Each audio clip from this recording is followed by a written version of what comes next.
like to do it in B flat just because that B seems to flat. be Barney's favorite. Okay. All right, here we go. Okay.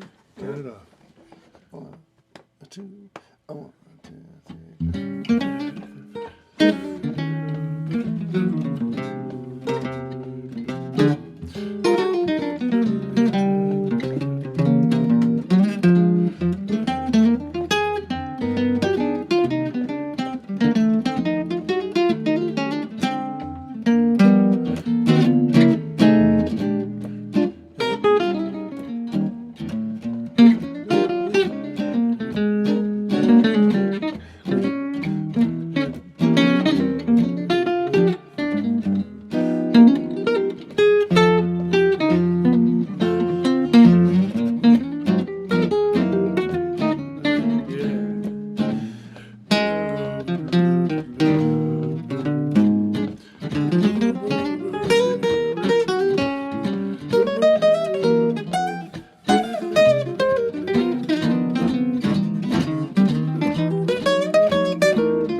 Oh, beautiful. Great, man. That was really nice, Boom. Bruce. Yeah.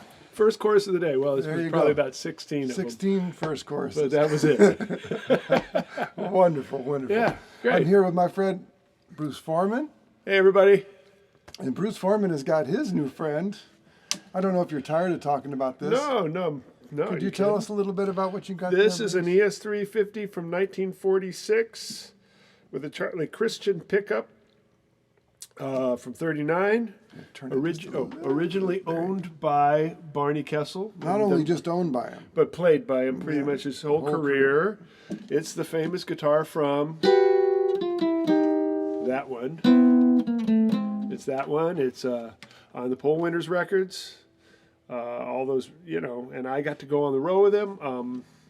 It's beaten up. I don't know if you can see the neck break on it. I was with him in Australia when Maybe that we'll happened. put a picture, take a couple of pictures. Sure. And it's just a great guitar. I was lucky to get it about a little over a year ago, and have been really happily just playing it, riding it around. That's great.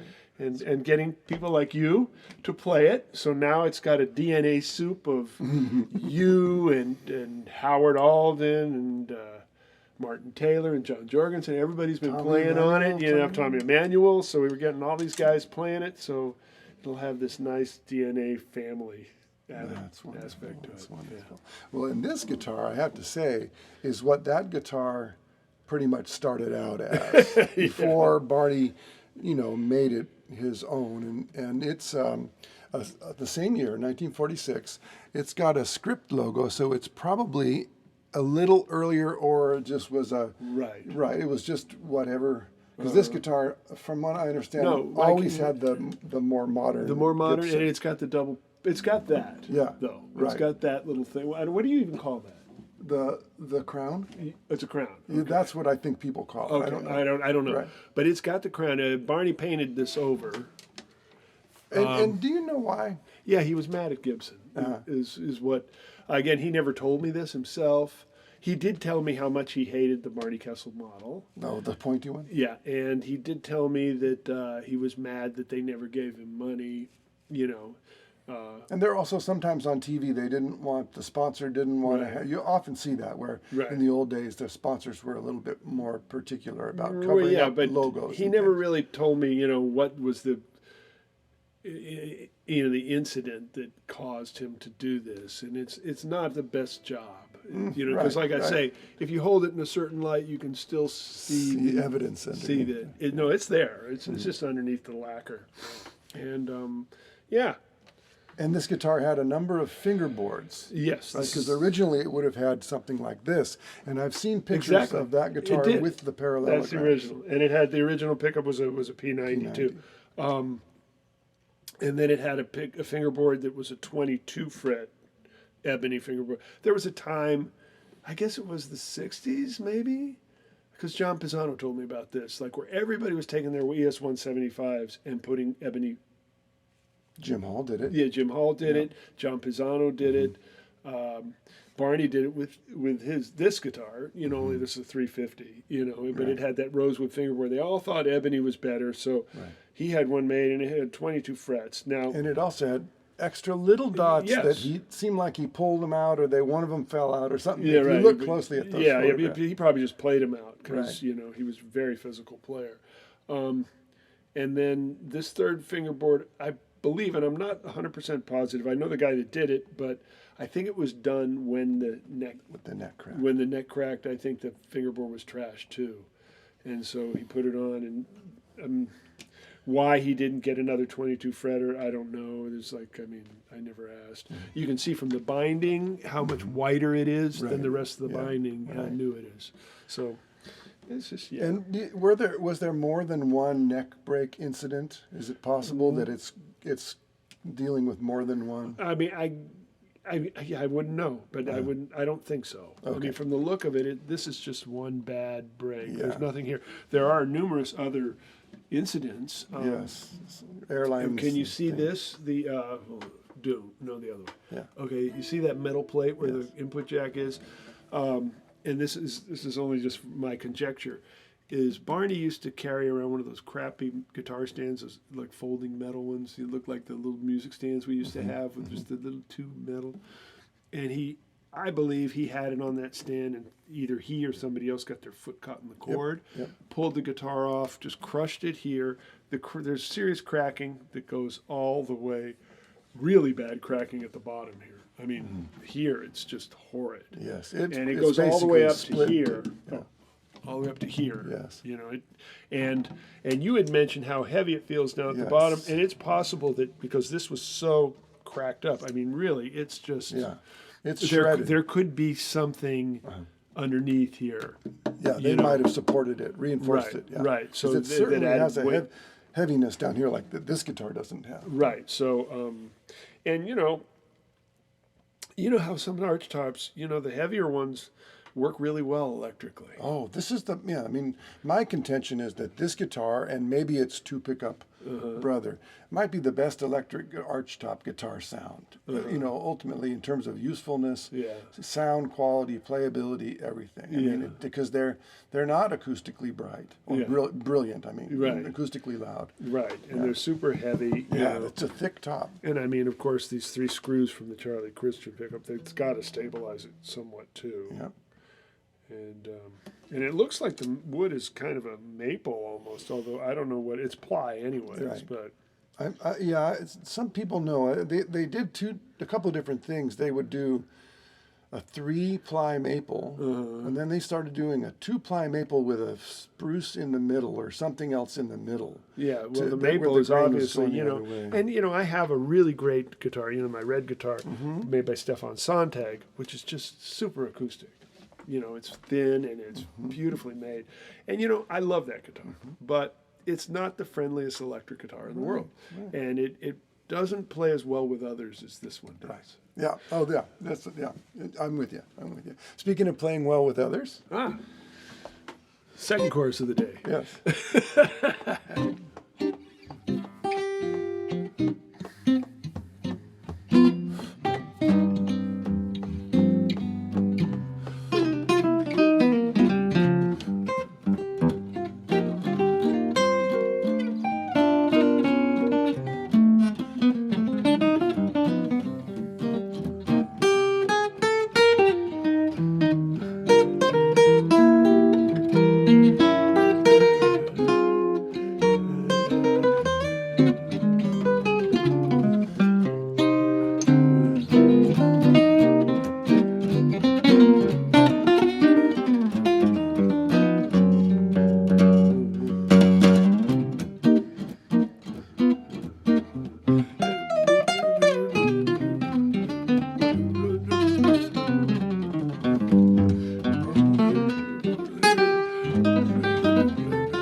Thank you very much, Bruce. Thank you. It's my Once pleasure again, to beautiful, visit with man. you Great to and hang with you.